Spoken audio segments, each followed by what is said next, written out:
કે તું મારો દીકરો ને બાપ છું હું, કોઈ દી મને હામો થાતો નહીં તું. એટલે રોજમાં રહેવું પણ મોજમાં રહેવું, બાસ પાયા ખોદો, કડિયા કામ કરો, કોકને બોજ મારી દો, પણ જીવનમાં જલસા કરો. તો હું એટલો જીવનમાં લબડેલો માણસ છું, એટલે હું કોઈને લબડાવવા માગતો નથી. કોઈ પણ વ્યક્તિ મને ફોન કરે કે મારો કોઈ પ્રિય નથી, કારણ કે સૌથી વધુ તમને મારે પ્રિય ખબર આવે. ન કે દુનિયા કહેશે કે ગાંડો છું, તું મારો દીકરો ને બાપ છું. પબ્લિકમાંથી ઉતરી પાડવાની કોશિશ કરેલી લોકોએ, તો ઘણા 2-3 કલાકાર છે, પણ ચાલ્યું નહીં લોકોનું. 200 કિલો મજૂરી બહુ કરી જીવનમાં, એસિડના કેલબાઓ પડ્યા છે, પોતાની કંપનીમાં કામ કર્યા છે. લોટ કાપી લેતો, લોટ બહુ કાપતો હું, એ એક મારી ખાસિયત હતી, કારણ કે 1 કિલો ન પાડું મારું પરિવાર ઉપડી જાય એવું હતું.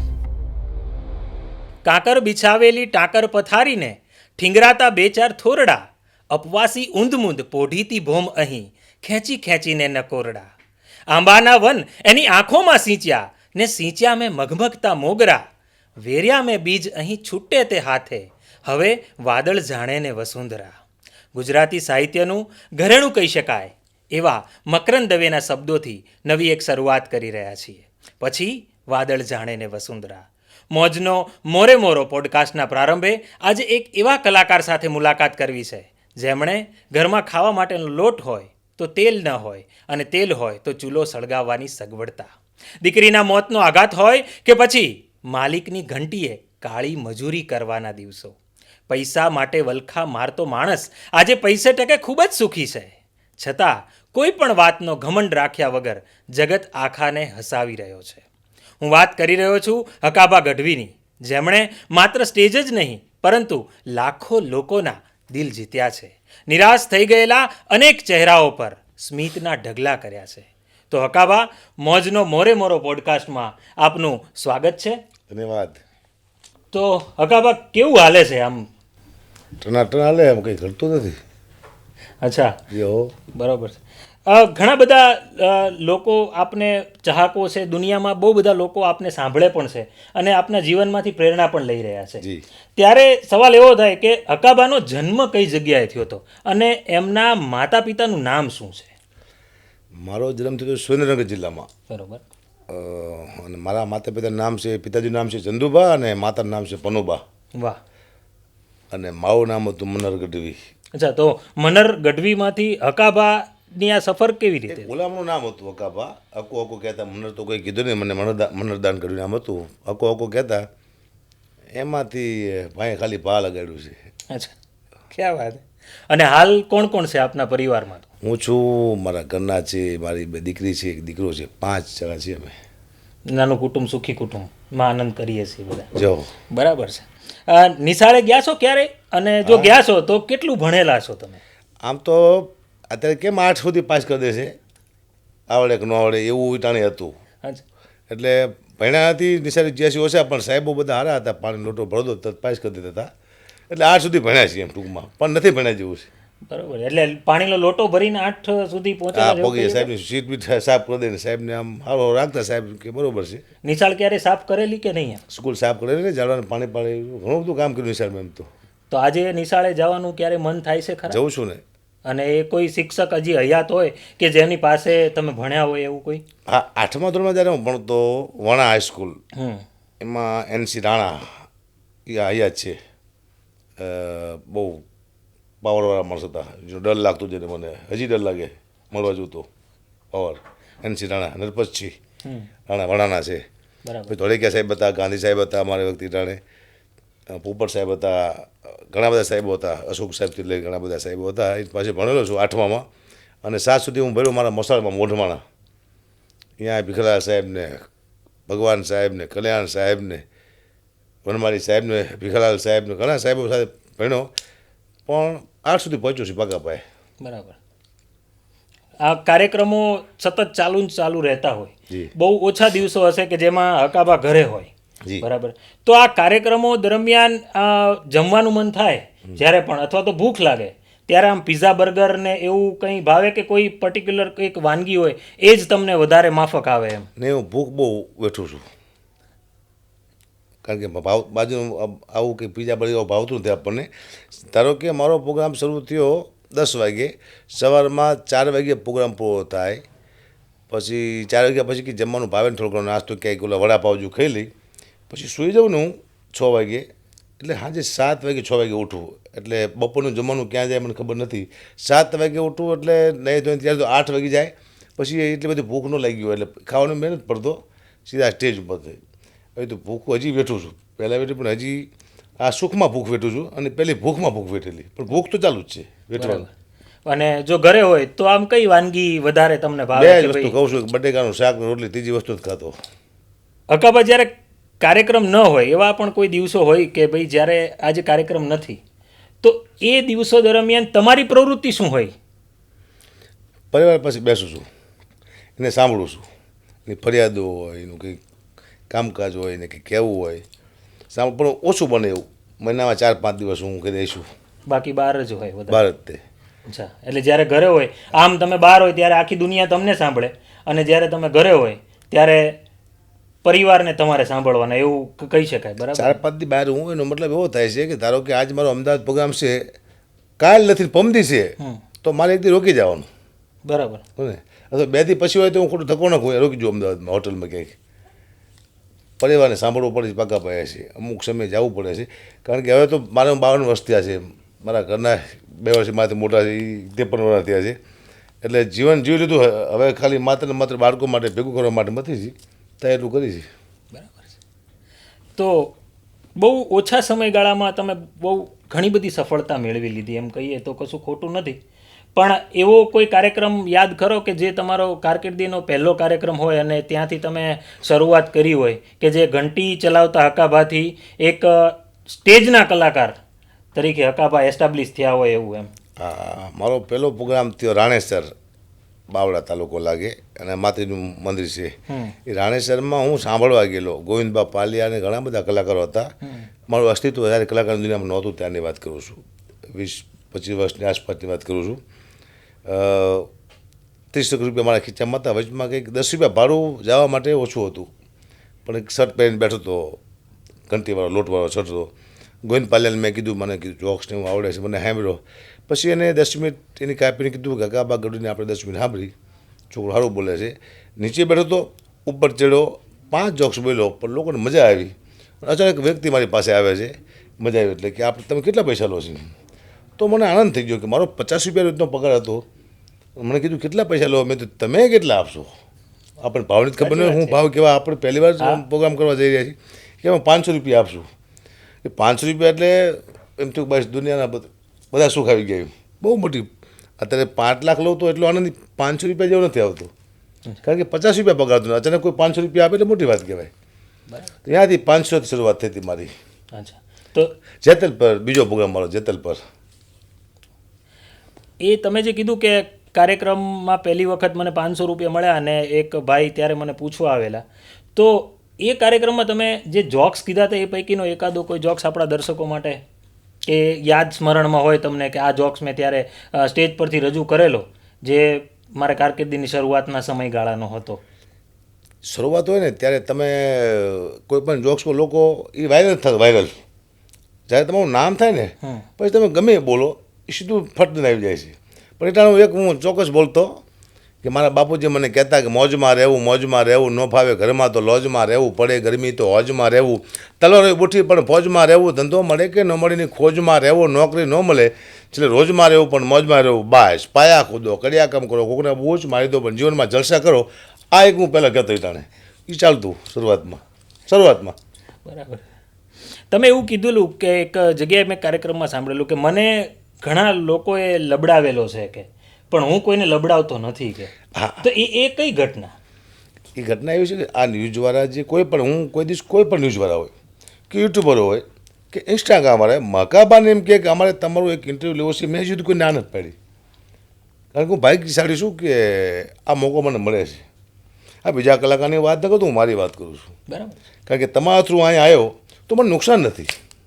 મને 10,000 20,000 50,000 લાખ કે 2 લાખ માણસો મને નવા મળવાના છે તમારા ન્યૂઝના માધ્યમથી. તો આ મને ખબર હોવી જોઈએ પણ મારો પાવર બતાવો તમને 2 કલાક લાઈનમાં બેસાડું તમને ફોન માટે ફોન કરાવું આ લબડાવ્યું કહેવાય. તો હું એટલો જીવનમાં લબડેલો માણસ છું એટલે હું કોઈને લબડાવવા માગતો નથી. હા, કારણ કે જે જમીનમાંથી રહેવું છું આપણા પગ એટલું બધું ઊંચું નહીં ઉડવાનું કે તમે પડો તો ઊભા ના થઈ શકો. એક માપ હોવું જોઈએ ઉડવાનું પણ, કે તમે પાછા ઊભા થઈ શકો જોઈએ. માને પ્રાર્થના કરું છું કે અકાબા ગઢવી આ કલાકાર હું છું તો હજી મને ખબર નથી આવતી, ધીમે ધીમે ખબર પડે છે આપણે આવું લોકો આટલા માણસો આપણને સાંભળે છે, અને હું કોઈ દી મને ખબર પણ ન પડી જો હું કલાકાર છું. જ્યારે કલા તમારા મગજમાં કરે છે વાહ, ત્યારે તમારો નાશ થાય. ઘણા દાખલા છે સાચી વાત. સાહેબ. 10 વર્ષ આવે છે કલાકાર, એવું મેં સાંભળ્યું છે. 10 વર્ષ થાય એટલે કલાકાર ડાઉન થાય છે. મને 22 વર્ષ થયા, હજી હું ઉપર જઉં છું, નીચે નથી આવતો. તો એનું કારણ હોય માત્ર ને માત્ર નાનામાં નાના માણસને વાત કરું છું. કોઈ પણ વ્યક્તિ મને ફોન કરે કે મારો કોઈ પીએ નથી, કારણ કે સૌથી વધુ તમને મારે પીએ ખબર આવે. પીએને ખબર જ ન હોય કે અમે કોણ વ્યક્તિ છે, શું વાત કરવી. હું વાત કરું મને ખબર હોય કે મારો કોઈ પીએ નથી, હું ખુદ જ ફોન ઉપાડું છું. તો કોઈ ભિખારી રસ્તામાં હોય, એક માગવાળો માણસ મને એમ કે મારે ફોટો પડાવવો તો એને મારી ગાડીમાં બેસીને ફોટો પડાવું છું. વાહ, કારણ કે હું એની જગ્યાએ હતો પહેલાં, બિલકુલ લેવલમાં ભિખારીની. જાજુ ફેર નહોતો, હું માગતો નહોતો, ઓલા માગી સાઈડ ફેર હતો, પણ લેવલમાં પરફેક્ટ હતું. 50 રૂપિયા કોઈને પાસે ઓછા લેવા પડતા હતા. એ ભિખારી જેવી જ થઈ વસ્તુ. સાચી વાત છે. તો એ હું ભૂલતો નથી કે હું હારો ક્યાં હતો એ મને યાદ હોવું જોઈએ. માને પ્રાર્થના કરું છું કે મારા મગજમાં કલા કરવી ન જોઈએ. બસ એમ આપણું ચાલી રહ્યું ટૂંકમાં. બરાબર છે. તમે કીધું કે 22 વર્ષથી હું આજે આ હાસ્યના ફિલ્ડમાં જોડાયેલો છું, હાસ્ય કલાકાર તરીકે એક બહુ સારી લોકચાહના તમે મેળવી ચૂકેલા છો, બરાબર. પણ એવી કોઈ બાબત ખરી કે આમ તમને સ્ટેજ ઉપરથી ઉતારી મૂકેલા હોય, કે આમ કીધું હોય કે ભાઈ આમ અપમાનજનક કોઈ બાબત કોઈ યાદ ખરી? ઉતારી ન મૂક્યા હોય કે સ્ટેજમાંથી ઉતરી જાય એમ, હા. પણ આમ ઉતારી મૂક્યા હોય અચ્છા, બોલવામાં. અચ્છા. આ શું હા હેન કરાવે ને આવા કલાકાર, આવો અમુક કલાકાર બોલેલા છે કે હા હેન કરાવતા એ કલાકારનું થોડુંક ધર્મ છે, કલાકાર તો સારી વાત કરવો જોઈએ, આમ કરવું જોઈએ, તેમ કરવું જોઈએ. એવું આપણે બોલ્યા પછી કોઈ એવું બોલેલું છે કલાકાર, એવું બન્યું છે. સ્ટેજ નીચે નથી ઉતારી પડ્યો, પણ આમ પબ્લિકમાંથી ઉતારી પાડવાની કોશિશ કરેલી લોકોએ. તો ઘણા 2-3 કલાકાર છે, પણ ચાલ્યું નહીં લોકોનું. એ ભગવતીની કૃપા, જેમ આપે કીધું એ પ્રમાણે, બરાબર. તમને ગમતો જોક્સ કયો કે જે હકાભાને પોતાને ગમતો હોય? એમ ભલે દુનિયાને તો બહુ બધા લોકો તમને સાંભળે છે, પણ હકાભાને પોતાને આ જોક્સ ગમતો હોય. મને ગમતો જોક્સ નહીં, પણ એ મેસેજવાળો જોક્સ છે, એમાં અદ્ભુત મેસેજ છે. હું એવું ઘણીવાર એવા મારા જોક્સ છે જે લોકોને બહુ મોટો મેસેજ આપે છે, સમજી શકતા હોય તો. એક દીકરીનો જોક્સ છે જે હું મારા પોતાના માટે કહું છું. આપ કહેતા તો સંભળાવી દઉં. જી જી, જરૂર. મારા નવા લગ્ન થયેલા અને મારો 1200 રૂપિયા પગાર હતો, અને ઘરથી ચલાવતો હતો. મારી નોકરી તૂટી જાય અચાનક, હું રોડ માથે આવી ગયો, અને મારા શાળાનો ફોન આવે છે કે જીજી બહુ બીમાર છે. જીજી એટલે મારા સસરા, અમે સસરાને જીજી કહી. જીજી બહુ બીમાર છે, જો દીકરીને બાપનું મોઢું જોવે અકુબા તો તાત્કાલિક તમે લઈને આવી જાઓ. અમારી પાસે પૈસા હતા નહીં, એટલે મેં રૂપિયા 800 ઓછા લીધા. દીકરીને છેલ્લી વાર બાપનું મોઢું દેખાડતું. હું એમની દીકરીને લઈ ગયો જામનગર. જીજી હોતેલા બેભાન થઈને ભલે એક ચલે એવા હોતેલા. એમની દીકરી કે જીજી આંખું ખોલી, એટલે મારા સીધા 800 રૂપિયા જ્યાં જીજી હાજર થઈ ગયા. હું પાછો આવતો રહ્યો. અઠવાડિયા પછી પાછો ફોન આવ્યો, કદાચ તમે હકાબા આવો એ પહેલાં જીજીને કાઢી દેવા પડે, છેલ્લે વાર જો દીકરીને બાપનું મોઢું જોવે તાત્કાલિક આવી જાઓ. મેં બીજા રૂપિયા 800 ઓછા લીધા. એમને દીકરી લઈને હું ગયો જામનગર. જીજી હોતેલા બેભાન થઈને હલે છેલ્લે જાણે મરી જેલી કોઈ ઘો પડ્યું એમ. એમની દીકરી કે જીજી આંખું ખોલી. મારો 800 રૂપિયાનું બૂચ વાગ્યું. હું પાછો આવતો રહ્યો. 1 મહિના પછી છેલ્લો ફોન આવ્યો કે જીજીના મોઢામાં તુલસીના પાન નાખી દીધા છે, જીવ 10મા દાર વહી ગયો છે. અગાબા તમે આવો પહેલાં જીજીને કાઢી જવા પડે, છેલ્લી વાર જો દીકરીને બાપનું મોઢું જોવું હોય તો તાત્કાલિક આવી જાઓ. આવું મારા સાડા પાછું ત્રીજો મારા હારાએ ફોન કર્યો ત્રીજો. હું છેલ્લી વાર રૂપિયા 800 ઓછા લીધા. મેં હું ગયો. જીજી હોતેલા બેબા તેને હલે ચલે. દીકરી કે જીજી આંખું ખોલીને મારું મગજ્યું. મેં જીજી તમે નહીં મરો, હું ભાડા ખર્ચીને મરી જઈશ. આજ મરો કાલ મરો, મરી જાઓ. મરી ગયા. મને યાદ છે મેં કીધું ને તરત જીજી મરી જાય. બસ એ મુદ્દો શું હતો, મેં પહેલી વાર એક દીકરીની તેથી તાકાત જોઈ. બાપને 3 વખત જીવતો કર્યો. મરી ગયા પછી કોઈ જો બાપને દુનિયામાં જીવતો કરે તો એક જ પાત્ર છે, માત્ર માત્ર દીકરી, જે મરી ગયા પછી બાપને જીવતદાન આપી દે. 500 ગૌ માથે બાપ દીકરી હોય ને ખબર પડે કે મારો બાપ બીમાર છે, બધાય કામ મૂકીને આવે એવું પાત્ર હોય તો દીકરી. બાપને આંખમાંથી 2 આહોંડા પાણી જેની છાતી થડકો લઈ જાય એવું પાત્ર હોય તો દીકરી. 2 થાપા મારી લગ્ન કરીને ઘરની બહાર નીકળે તો અંધારું થતું એવું લાગે. હાચવ જેવું પાત્ર હોય તો માત્ર ને માત્ર દીકરી. દીકરી બાપને જીવતદાન આપે. કે આ એક મેસેજ આપ્યો હતો કે દીકરીથી ઉપર કંઈ છે નહીં બાપ માટે. છે જોક્સ થોડાક સુધી વચ્ચેમાં છે મેસેજ છે પાછળ. સાચી વાત છે. આમ લોકોને હસાઈ દઉં છું જોક્સમાં. એટલે એવું કહી શકાય કે દીકરી એક ભગવાનનું સ્વરૂપ જ છે એવું જી. કહીએ તો કશું જી, ખોટું નથી. બિલકુલ. બરાબર. તો તમે પોતે ભગવાનમાં માનો છો ખરા? અને જો માનો છો તો કેટલું માનો છો એમ? હું ભગવાન, ભણતર અને ભાગ્ય ત્રણેયમાં માનું છું. અચ્છા. ના, ભણતર, ભગવાન ને ભાગ્ય આ ત્રણેય આમ લેવલમાં આવે છે. કારણ કે ભગવાન છે તો ભાગ્ય છે, ને ભાગ્ય છે તો ભણતર છે. વાહ, ભણતર છે તો ભાગ્ય છે, ભાગ્ય છે તો ભગવાન છે. બરાબર છે. આ બધું આમ અવરું જ થાય છે. એટલે હું માનું છું ભગવાનને. ભગવાન છે તો જગાપા હાલતા હોય ને કે એવું કે આવડત તો છે ને મારામાં, હું કે આમ ફૂલ તો જરાવતો નથી મોઢામાંથી, કે હું બોલું કે દેશમાં હલનચલન થઈ ગયું મારા બોલવાથી, કંઈક વરસાદ આવી ગયો એવું તો કંઈ છે નહીં, છતાં હાલે છે આ ભગવાન. બરાબર છે. એટલે ટૂંકમાં તમે ભગવાનમાં બહુ જ શ્રદ્ધા ધરાવો છો. બિલકુલ બિલકુલ માનીશ ભગવાનમાં. બરાબર છે. હકાબા ડાયરાના કલાકાર નહોતા, જી. એ પહેલા શું હતા? મજૂર હતો, અચ્છા. ઘંટી ચલાવતો, લોટ દળવાની, કડિયા કામ કરતો હતો. પછી 200 કિલોની ઘાસડી આવતી, તમને ખ્યાલ શું આવતી યાદ નથી, પણ આમ આમ ખંભે નાખી અને ટ્રકમાં એક પાટીઓ હોય એમાં ચડીને 200 કિલોની ગાહાડી એટલે 10 મણ વજનનું ચડીને નાખતો હતો. એના હેઠાળે એક ઘાસડીના 50 રૂપિયા કે એવું 25 રૂપિયા એવું કંઈક આપતા હતા. ઓહ, એ 200 કિલો મજૂરી બહુ કરી જીવનમાં. એસિડના કેલબાઓ પડ્યા છે, પુઠાની કંપનીમાં કામ કર્યા છે. એમ એવું વિચાર્યું નહોતું કે આપણે એવું હતું મજૂરી કરતાં કરતાં મરી જઈશું, પણ હતા મજૂર હકાબા પહેલાં. બરાબર. એટલે એક ઘંટી ચલાવનાર હકાભાથી આજે ફોર્ચ્યુનર સુધી પહોંચેલા હકાભા એવું કહી શકાય. પણ એ હકાભા કયા હકાભાને ગમતા, કે ઘંટી ચલાવતા કે ફોર્ચ્યુનરમાં ફરતા? હું મને પોતાને હા, તમને પોતાને કયા હકાભા ગમે બધા? મેં દુઃખ ને સુખ બે જોયું. મને દુઃખમાં મજા ન આવી, સુખમાં મજા ન આવી. એવું લેવલ બેસતું નથી. હકાબાના ગઢવીના મગજમાં એક છે કે આવું સુખની વ્યાખ્યા કેવી હોય કે દુઃખની વ્યાખ્યા કેવી હોય ખબર નથી પડતી. દુઃખ હતું ત્યારે ભૂખ લાગતી હતી, પૈસા નહોતા, ખાવાનું નહોતું મળતું. સુખ છે તો ભૂખ નથી લાગતી, પૈસા છે, પ્રેમ છે, લોકો છે, પરિવાર છે, પણ ભૂખ નથી લાગતી. વિચારો વંટોળે ચડે છે. આ કરી નાખવું, ઓલું કરી નાખવું, તે કરી નાખશું, 50 લાખ કરોડ, લાખના 2 લાખ, 2 લાખના 3 લાખ, આ સુખની વ્યાખ્યા છે. બરાબર. બસ તમને ભૂખ્યા રાખી આગળ વધવા મજૂરો કરે છે. દુઃખમાં ખાવાનું ભાવતું હતું. ટૂંકમાં એ કંઈ મજા છે નહીં. બીજાને મજા આવતી તો ખબર નહીં સુખી માણસોને, મને જામતું નથી એકેયમાં ન જાય. હું દુઃખમાં મજા ન આવી, સુખમાં મજા ન આવી. ભાઈ ચાલે છે, ખબર પડે છે કંઈ સમજાતું નથી શું પરમાત્માનું કંઈક એનું કલેક્શન છે, ખબર નથી પડતી, કંઈ સમજાતું છે નહીં, ભાઈ મજા નથી આવતી એકેયમાં. બરાબર. એને એ કુદરતની લીલા એવું પણ છતાં મજામાં હોય એવી કોશિશ કરી રહ્યા છીએ. મોજમાં રહે. લોકોને ખબર ન પડે દેતા. વાહ, ભયાનક દુઃખોને ગળી ગયેલો હોય માણસ એ હાસ્ય કરી શકે છે. દુઃખની ચરણસીમા પૂરી થાય પછી હાસ્યની શરૂઆત થાય છે. વાહ, અને દુઃખી માણસ હાસ્ય કરી શકે, સુખી માણસ કોઈને હસાવી નથી શકતો. સાચી વાત. અને સુખી ત્યાં પછી માણસ દુઃખી હોય છે એ કોઈને કહી શકતો નથી. બરાબર. આવું બધું છે. ઘંટી તમારા જીવન સાથે બહુ નજીકથી જોડાયેલી છે આમ. બિલકુલ. બરાબર. તો એવું ક્યારે બનતું કે ઘંટી ચલાવતી વખતે બાચકા બદલાઈ ગયા હોય ને ડબ્બા બદલાઈ ગયા હોય ને કોઈ ગરાગે આવી અને માથાકૂટ કરી હોય કે આ શું છે આ બધું ને આ તમે ભૂલી ગયા, તો ત્યારે તમે એમ કેવી રીતે એમને સંભાળતા? એવું કંઈ કોઈ પ્રસંગ યાદ ખરો? હા, ડબ્બા બદલી જતા, પણ માંડ એવું ચાલતું એક કોઈ પણ વિષય તમારા મગજમાં કરી જાય પછી વિષય તમારા અંદર ઉતરી જ હોય છે.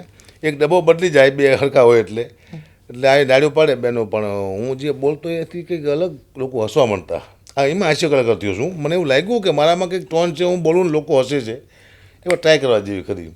ડબ્બા બદલી જાય એટલે હું કહેતું તમે પરમ દિવસે ડબ્બો આપીશ પાછો, પછી 2 દી પછી લઈ જજો, આવી જાય છે. પછી ડબ્બો યાદ જતો મને કે આ ડબ્બો આ બહેન જ લઈ ગયા છે, બટ ફેંક્યા તો પછી એને ગોતરી દઉં આખા એરિયામાંથી. ડબ્બો બદલી જતા, ઘેટ પડતી, લોટ કાપી લેતો, નોટબુક આપતો. એ એક મારી ખાસિયત હતી. અચ્છા. તો ગ્રાહક આમ કોઈ લપ કરતા નહીં? ખબર જ ન પડતું ગ્રાહકને, કોઈ તાકાત છે? ચોરને હજુ કોઈ પકડી ગયું હોય? કોઈ ન પકડે. કે હું 10 કિલો લઈને આવે 9 કિલો જ લોટ આપતો, 1 કિલો ઉપાડી લેતો એમ. કારણ કે 1 કિલો ન ઉપાડું મારું પરિવાર ઉપડી જાય એવું હતું. તો એને નથી ઉપાડવું એટલે હું 1 કિલો ઉપાડી લેતો. લોટ કાપ્યા, ખોટું બોલ્યા જીવનમાં, કોકનું લઈ લેવું, મતલબ કોઈ 10 કિલો ઘઉં માનમાં લાવતું હશે બિચારું, એમાંથી 500 લાખ લોટ કાપી લો. એ વસ્તુ સારી છે નહીં, પણ કહે છે ને પોતાના પરિવારને ચલાવવા માટે કોઈ પાપ નથી ગણાતું. એવું બધું થયેલું જીવનમાં. આ બધું યાદ આવે આજે? હા, યાદ આવે છે. એ યાદ રાખું છું એટલે હું અહીંયા છું. બરાબર. પગ છે જમીનમાંથી, એ ભૂલી જવું તો ક્યાંય પગી જઈશ, તો હું કોઈ જવાબ નહીં આપું. અગાબા શું હતા એ મહત્વનું છે, અગાબા શું છે એ મહત્વ નથી. વાહ. હું તોય મને યાદ છે, એટલે એ મારા મગજમાં છે ત્યાં સુધી વાંધો નહીં આવે ને. હવે જાજો ટાઈમે નથી, 52 વર્ષ થયા છે, 2-5 વર્ષ નીકળી જાય તો બહુ થઈ ગયું આમ આબરૂ સાથે. બસ એક ઈચ્છા એવી ખરી કે હજી સુધી આમ નથી થયું, ન થાય, આવી માને પ્રાર્થના. વાહ. હકાભાઈ, એવું તમે કીધું કે હું લોટ કાપી લેતો અને પરિવારને ચલાવવા માટે જ આ બધું થતું. જી. હવે માની લો કે પેલી ઘઉંનો લોટ કરવાની ઘંટીને બદલે કદાચ હોનાની ઘંટીમાં કામ કરતા હોત તો? નહીં, પછી મેં કામ કર્યું હીરા ગઈસા. અચ્છા. હીરા ગઈસા 50-60 હીરા બનાવતો, 8 પહેલાં ડબલના. પણ એમાં કંઈ વેરું નહીં, હીરાવાને ખબર છે એ કોઈ ઉપાડ લીધો, પગાર તો કંઈ લીધો નથી આપણે જીવનમાંથી. એ કર્યું, હીરાનું કામ કર્યું. હકાભાઈ, ઘણી વખત તમારા જોક્સમાં એક સાંભળીએ છીએ કે મારા બાપાએ 700 વીઘા જમીન વેચી દીધી. તો એ ખરેખર 700 વીઘા જમીન હતી? અને જો હતી તો એ તમે આજે એને એ યાદ આવે ખરું? કોઈ એવા કોઈ યાદો કે બાપુજી સાથે જોડાયેલા કોઈ સંસ્મરણો? જમીન હતી 700 વીઘા, પણ બાપુજી નથી વેચી નાખી. વચમાં કંઈક એવો કાયદો આવ્યો હતો કે વાવે એની જમીનની કોઈ વેલ્યુ હતી નહીં, વિઘટી ભરવાના કોઈના પાસે પૈસા હતા નહીં, એટલે એમાં કંઈક ખાસ કંઈક નામ આવડતું હોય, વાવેની જમીન આવું કંઈક આવ્યો હતો કાયદો, લઈ ગયા એમ. પછી તો 100 વીઘા વધી હતી, મારા બાપુજી હગાયથી વેચી દીધી, 100 વીઘા વેચી દીધી, પગા પડ્યા છે. પણ 700 વીઘા તો હતી, પણ વહી ગયા આમ સરકારમાં. સરકારે કીધું કે આ ભાઈ વાવેની જમીન એવું હતું કંઈક.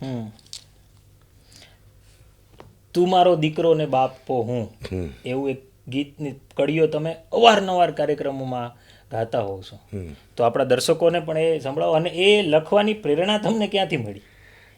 આ પ્રેરણા જ નથી કોઈ, ઓટોમેટિક આવી જાય છે. હું સ્ટેજમાંથી શું બોલવાનું મને ખુદને ખબર ન હોતી, પણ કૃપા છે પરમાત્માની કે હું જે બોલું છું પડે છે હવરું પોઝિટિવ. જો નેગેટિવ પડવા માંડે તો હારું ઉપડી જવાય એવું દુનિયામાંથી. પણ કૃપા છે માતાજીની, હું કોઈ પણ વસ્તુ બોલું છું થાય છે પોઝિટિવ. બરાબર. વિરોધ નથી થયો મારો અત્યાર સુધી, થવું જોઈએ. કારણ કે ઘણી બધી સ્ટેજમાંથી ભૂલું કરી છે. આ તો કૃપા છે પરમાત્માની, ભગવાનની, માતાજીની, બધા સમાજોની. રબારી હોય, પરવાર હોય, આયર હોય, દરબાર હોય, બ્રાહ્મણ હોય, સાધુ હોય, દેવી પૂજક હોય, દલિત સમાજ હોય, હરેક સમાજના મેં જોક્સ કીધા છે, ન કહેવા જોઈએ મારે. છતાં કોઈ વિરોધ ન કર્યો. કૃપા છે, સમાજની પણ કૃપા છે, પરમાત્માની કૃપા છે, પણ અઘરી વસ્તુ છે.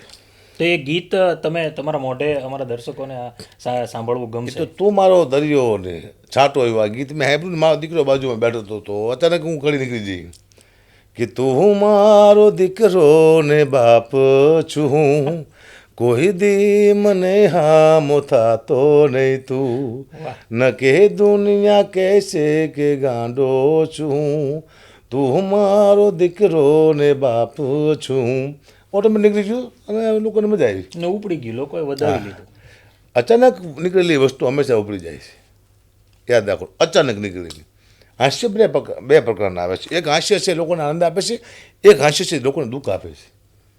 જે તમે વિના સ્વાર્થે બોલ્યા હોય, સમાજ રાજી થાય છે, પણ એક ટાર્ગેટ કરીને બોલવું કે આ સમાજનું કોઈ વ્યક્તિનું, તો એ કોઈને દુઃખ પહોંચે છે. હાસ્ય બે આવે, એકમાં લોકોને આનંદ આવે, બીજામાં આપણે હાસ્ય કરતા હોય લોકોને મજા ન આવે. તો લોકોને મજા આવે એવું હાસ્ય કરવાની કોશિશ કરું છું. ક્યારે એવું લાગ્યું કે લાઈન ખોટી પકડાઈ ગઈ? બિલકુલ શાંતિ નથી લાગે છે. કલાકાર બહુ મોજમાં છે. નહીં, કોઈ બિલકુલ ખતરનાક આ લાઈન છે.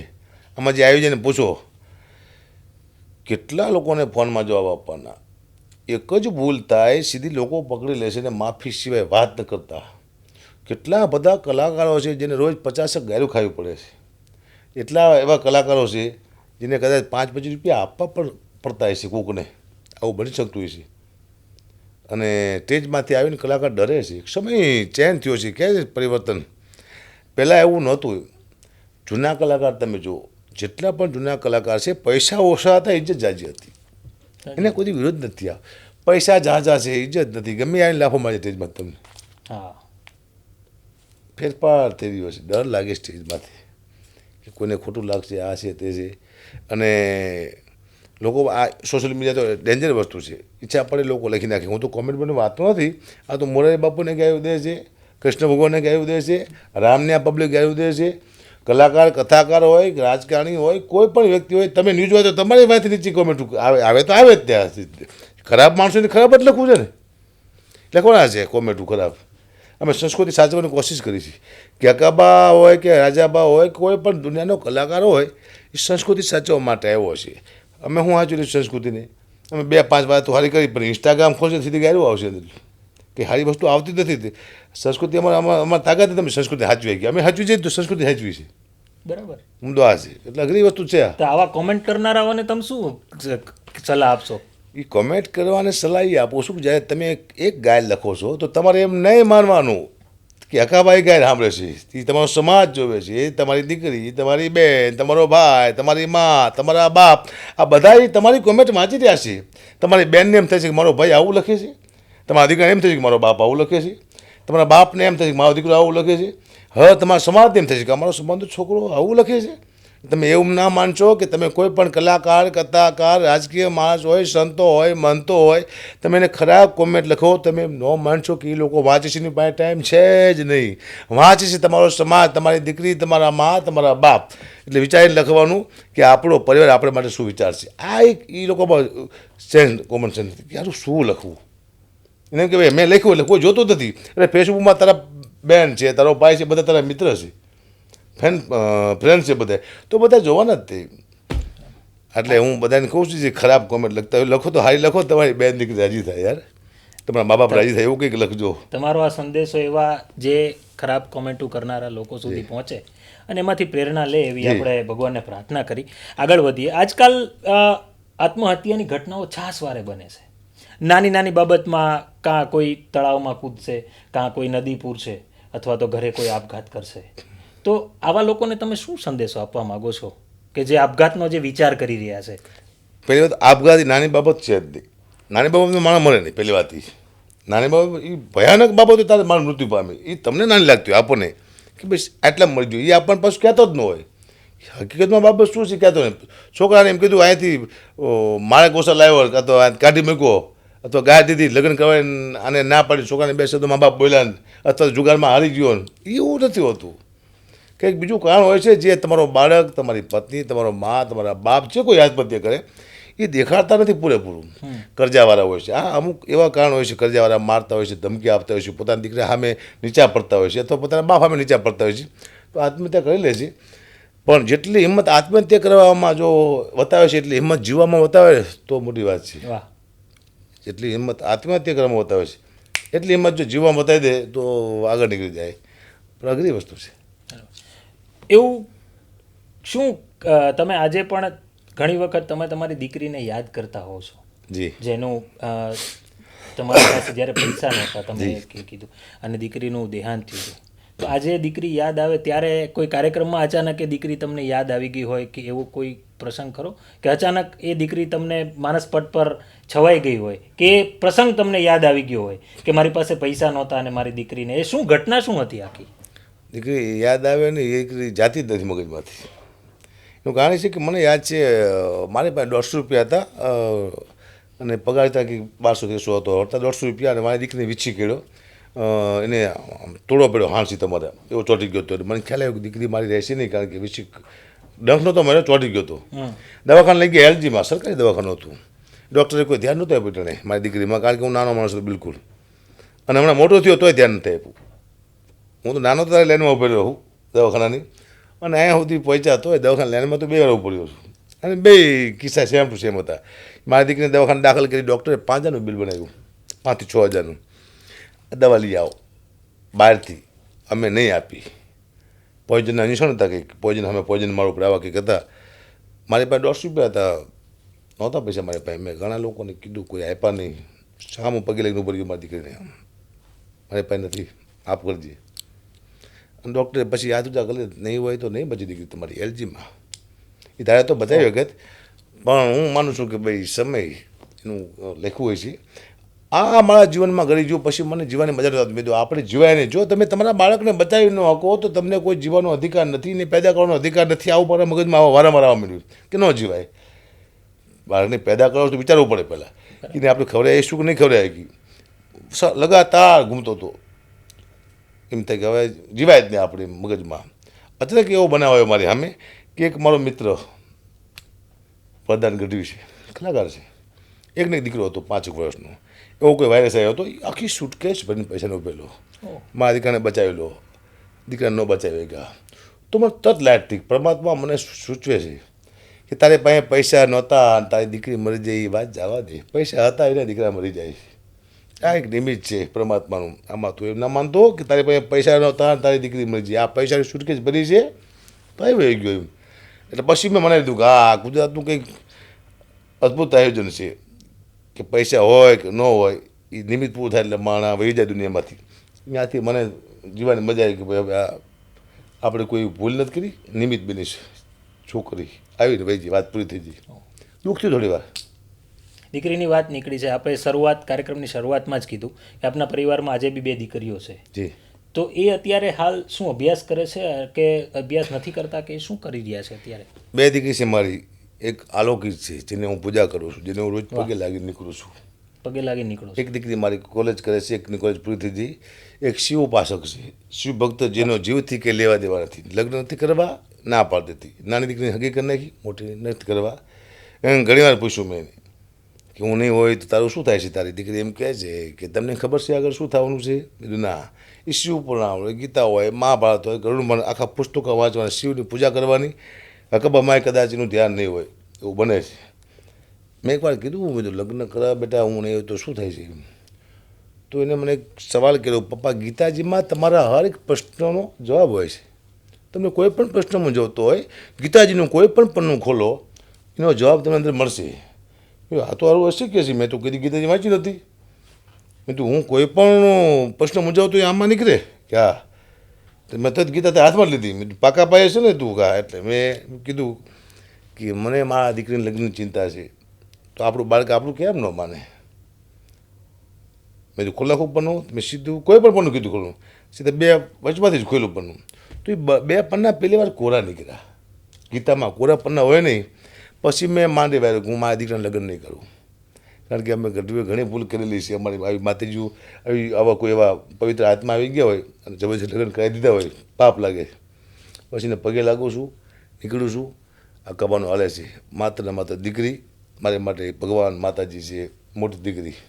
વાહ, મુદ્દા છે. વાહ, હકાબાનું હાલે છે. સરસ તમે વાક્ય કીધું. બરાબર. આજે એક 5,000 રૂપિયા માટે થઈ અને એક વલખા મારતા હકાબા, અને આજે 10 આંગળીઓમાં સોનું પહેરી અને ફરતા હકાબા. તો આ સોનું આટલી બધી જ આંગળીઓમાં પહેરવા પાછળનું કોઈ ઘટના, કોઈ રહસ્ય કે પછી કોઈ એવી કોઈ બાબત જોડાયેલી છે ખરા?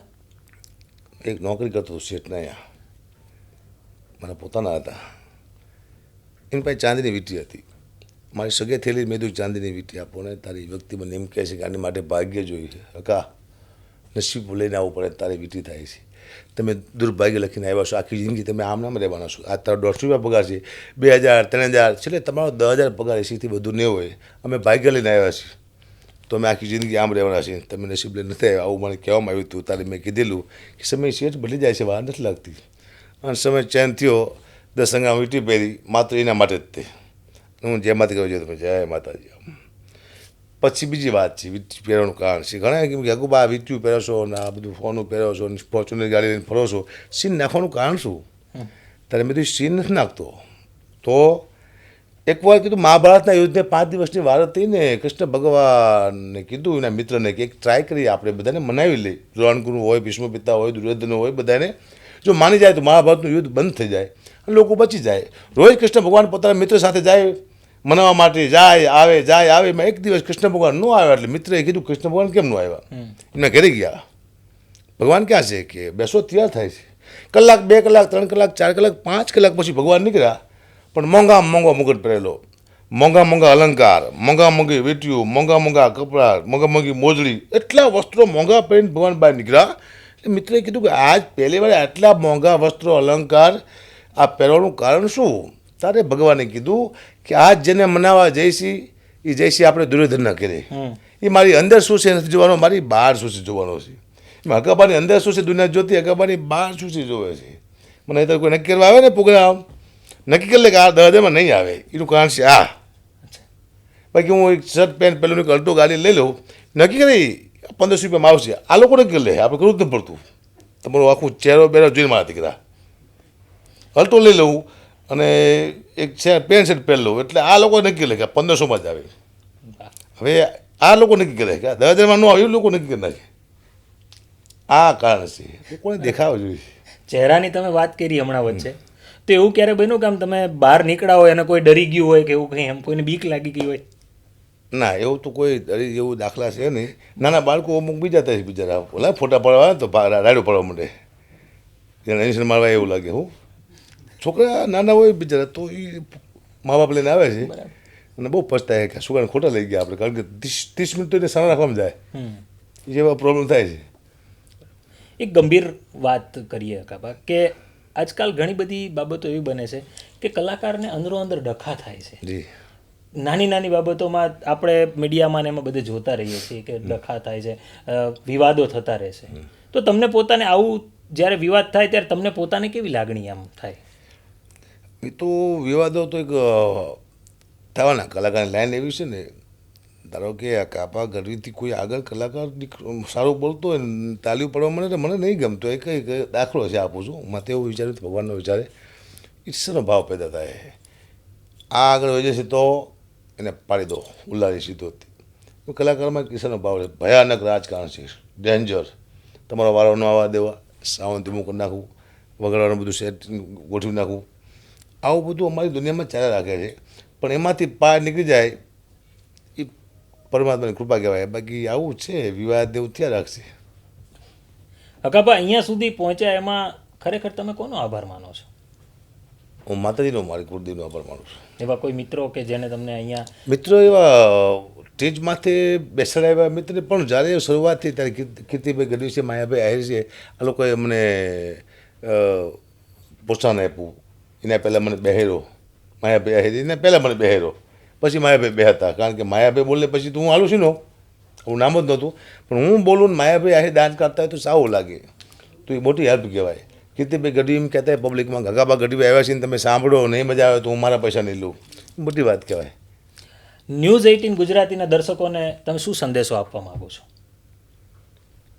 સંદેશો હું મારા તરફથી આપું તો એક તો પહેલાં તો ન્યૂઝ 18 ગુજરાતી બહુ સારું એવું ન્યૂઝ છે અને આપ શું મને જુઓ છો અને આટલી મહેનતથી આ એક સંસ્કૃતિ સાચવવાનો એક કાર્યક્રમ જ્યારે આ ન્યૂઝ 18માં ચાલી રહ્યો હોય ગુજરાતીમાં, તો આપ સૌને વિનંતી કરું કે આ 18ને આપ જોઈજો.